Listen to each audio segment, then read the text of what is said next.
Hey guys, RagingRaptor here, and I welcome you to a new World of Tanks video. And today I just want to talk about the M10 RBFM marathon and basically what exactly it is, what exactly it gave us, and what exactly the regiment. No, wait. I was searching for what exactly RBFM means, but apparently I'm too stupid to find that.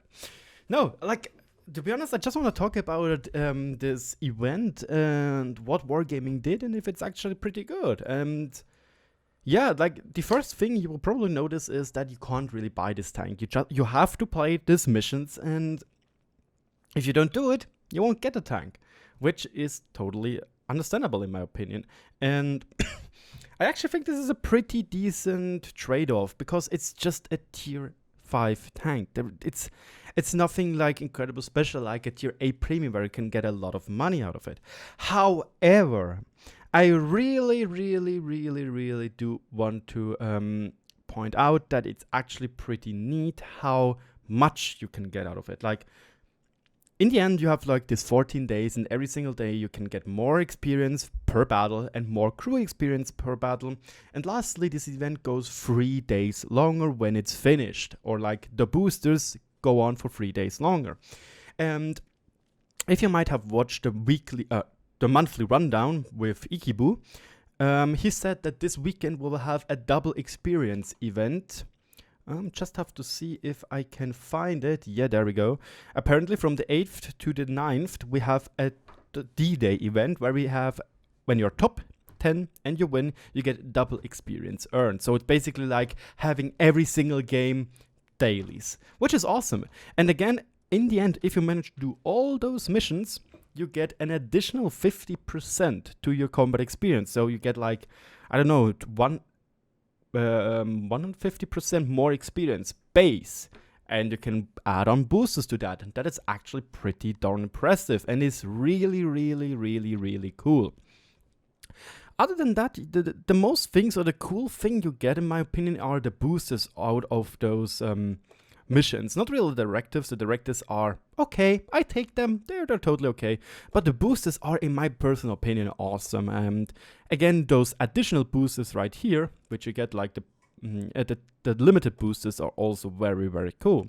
And lastly, don't forget, you get a free tier 5 premium tank, just for playing, basically, just for doing some missions, just playing your game, basically.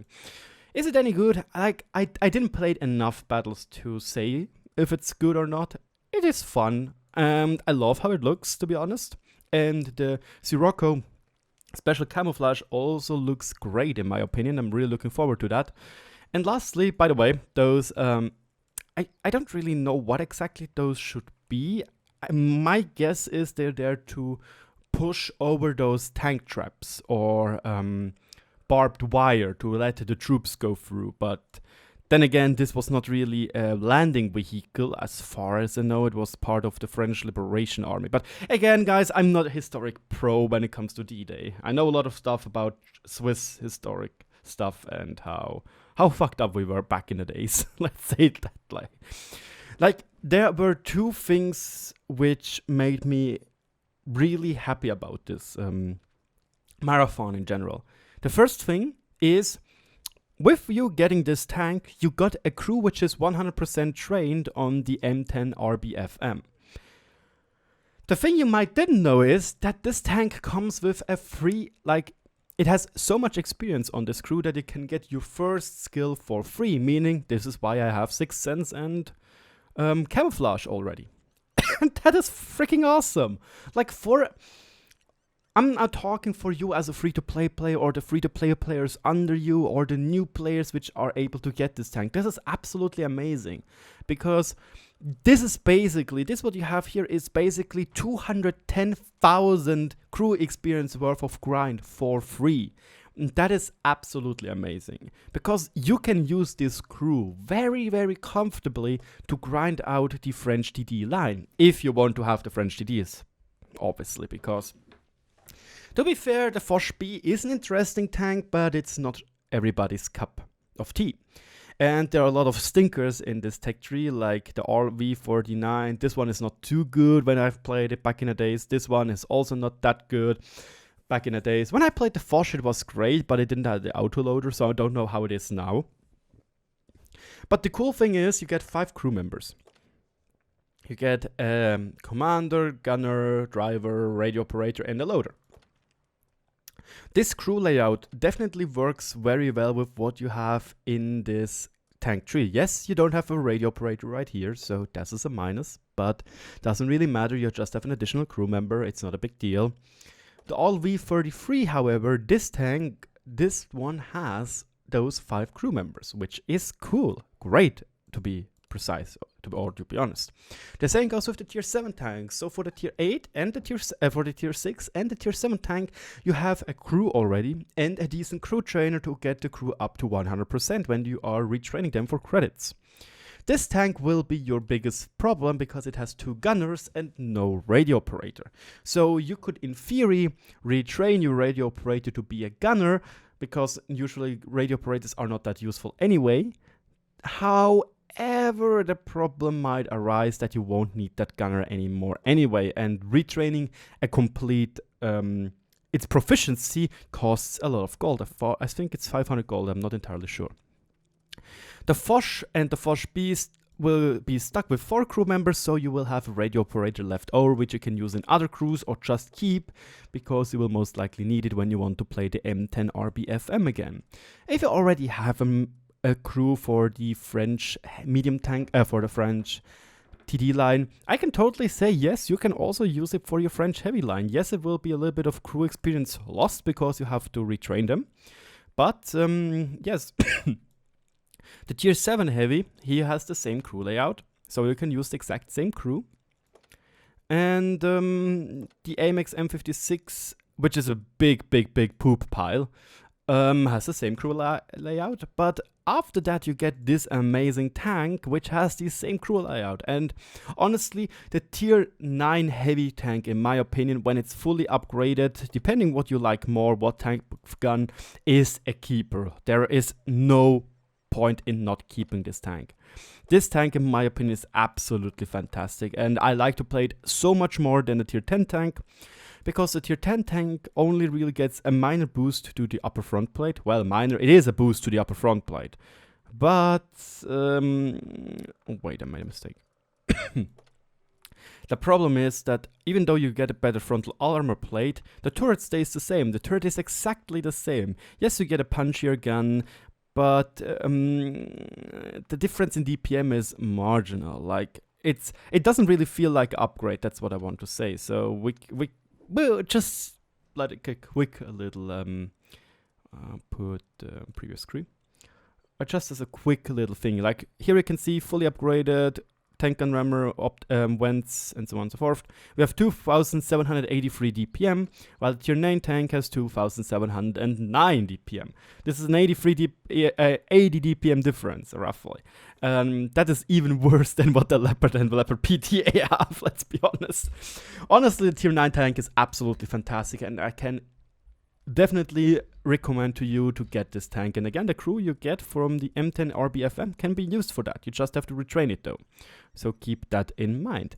The other thing, which again I'm already talked about, which is awesome in my opinion, is whoops, that is Premiere, you don't need to know that. That this event or those boosters you gain through finishing those missions will be up for grabs for 3 more days. And that is awesome. Because again, on 8th to 9th of June, you have this double experience event from D-Day. So you can grind ridiculous fast some tanks out, which will help you greatly in your adventures to get a new tier 10 tank or another tier 10 tank or another higher tier tank in general, which is awesome. And to be honest, sometimes a lot of people, especially in my German community, call me as being a me guy, or a guy which have always something to complain. And I have 2 really minor things. If we can measure my satisfactory level at percentages, and 100% will be basically 100% satisfaction, nothing to complain about. I'm right now at 98% satisfaction level. There are 2 minor things which I think would be great for another marathon like this. I know there are rumors that the T-27 Skoda tank will be a new marathon tank. And this marathon will be again a tier 8 tank, so it will be harder, take more time, and will probably be able to be paid, because you can just skip it if you want to, obviously. But, and here comes the big but. Again, there are two minor things, 2% which I have to say, if they are gone, I will be 100% happy with this marathon. The first thing is, this is pure fan service. Pure fan service, nothing else. Why exactly do we need to have those harder missions to be able for tier 7 tanks? Like, this marathon is awesome for new players. This marathon is awesome for newer players, because they get a free free TD, which is premium. They get a free crew with 1 skill for free. That is awesome. They get great boosters and so on. But why does it have to be like for tier 7? Because that really defeats the purpose. Maybe Wargaming doesn't want to give out too many free tanks, but then again, this is fan service, guys. This helps your community, and you did a great job. Again, 98% satisfaction, in my opinion. Because yes, here you can have those, what's it called? Those historic tanks, like the Panzer 4D, the Stuck 3B, and so on and so forth, which are tier 4 tanks, obviously, or tanks like the B1, etc., which again is great. Don't get me wrong, is great. But again, I'm just like, but why, guys? Like, you could also just made those missions as is, make them a tiny touch harder. Like, for example, here instead of 10 times, maybe 12 times. Here instead of 5 vehicles, 6 vehicles. But give it us the chance to be for tier 4 or something. Maybe maybe they was thinking, yeah, we don't want to flood low tiers with stats batters and people which just want to rush through those missions, which is a total legit concern, which I forgot in my German video. But then again, I'm like, for newer players, it might be hard to get hold of those tanks, maybe because they don't have the credits or they don't know how to play them, and so on and so forth. This is my first little thingy, which I have to say. And the second one is, why exactly can't we do those missions in ranked battles? Like, again, ranked battles right now, I played a lot of it yesterday and still had to play normal games to just get these missions done.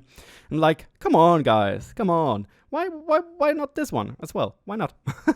That would have been amazing, because you could just do them side by side with ranked battles grind, and it would be happy to see when you get, oh look, I just did a mission. It's a little bit of a happy Halloween. No, it's like a happy giveaway, because ranked battles can be a lot of toxic. But yeah, again, those are my two only minor complaints. And again, this should not talk down what Wargaming did with this marathon. I think it is great, and I love to see more like this. And I understand this was fan service, because Wargaming didn't really actively gain money from it. That's what I mean, because in other marathons, you can buy the tank for, depending on what type of stage you are at, and they are gaining money from that. Here, in theory, they didn't gain anything. And I have to say, thank you very much for doing this for us as a community, and I really do appreciate it. So this was for this video. I am looking forward to this afternoon, because, boy, oh boy, oh boy, Premium Shell Rebalance Sandbox server, like, guys, like, I am hyped for that. And to be honest, Wargaming did an incredible job to hype me for that. And this is solely because of this thing right here, this sentence right here. An alternative special ammo concept will be featured, different from the one we outlined at Wargaming Fest last December. Full details of changes will be announced just before the test, so stay tuned. Like, guys, I'm so hyped for that. Like, still the changes are not out. It's 10:29 right now, Central European summertime or Swiss time, and by gosh, guys, I'm so hyped for that, because just this sentence, an alternative special ammo concept will be featured. It can have so huge implications. To be honest, I would love to see many different ammo types in the game. Like, this would be my wet dream. And right now, I'm just here to basically, I don't know what is going to happen. And the ammo changes they proposed in Wargaming Fest were a little bit meh. Like, they were like a little bit of flex tape towards something. It's there, it holds for a little bit, but it won't really change, or like it doesn't really solve the problem. Like when you have a leaking leaking pipe or something, you just put flex tape on it, it doesn't leak anymore, but still underneath the pipe is broken. So yeah, just reducing damage is a good step, but it is a lot of, again, it's just like a little bit of flex tape. It's not really that good in my opinion. But again, this can have huge implications. Maybe we'll get totally different ammo types. We have probably ammo types which do more crew damage, more normal damage. I don't know, like, this is me purely philosophizing right now, or pure guesswork. But again, this sentence right here, boy, does it hype me up. So stay tuned. Don't forget to subscribe if you want to know what is coming up. And yeah, that's it. Thank you so much for your attention, and I hope you enjoyed it. I know it's just a little bit of me brabbling about this marathon. And lastly, what do you think about the M10 RBFM marathon? I like it. Two minor things, like mini things, which could be made better. But other than that, I'm mostly satisfied. Like, I'm almost 100% satisfied of this marathon. It's very great and great fan service. And yeah, obviously, I'd say leave your suggestions of this marathon also in the forums, because let's be honest, if you write, hey guys, you did an awesome job with this marathon, this is also good for the people, because we still shouldn't forget Wargaming, or the people working at Wargaming, are not heartless bastards. They are also human and they can make mistakes. So come on, guys, give them a little bit of nice words for doing a good job with this marathon. Thank you so much. I'll talk to you all later, especially with the premium shell rebalance. Oh boy, am I hyped.